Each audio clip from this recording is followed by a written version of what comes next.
Naka-experience na ba ka? Nan ka nga, I hope dili ka mausab. Kay ako, nakasulay na kawana. And nakapamalandong ko kung unsa man gyud pasabot aning phrase nga, I hope dili ka mausab. For me, ang change is unavoidable. Matud pa, the only constant in life is change. Kung gusto kang makakita og kalahian sa imong kinabuhi, kinahanglan na agyo kay bag-ohon sa imong kaugalingon.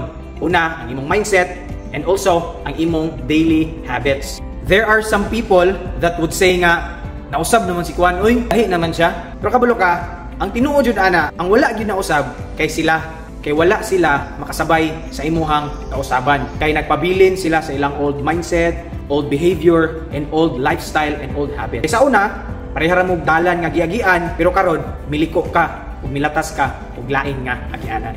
Daghang pwede makapausab nato. Example ana, kayang mga libro nga atong mabasa, mga videos nga atong makita, ug atong mga madunggan, mga good and bad experiences sa atong kinabuhi, and ang mga realizations nato. Kay dili sa eskwelahan matapos ang atong learnings.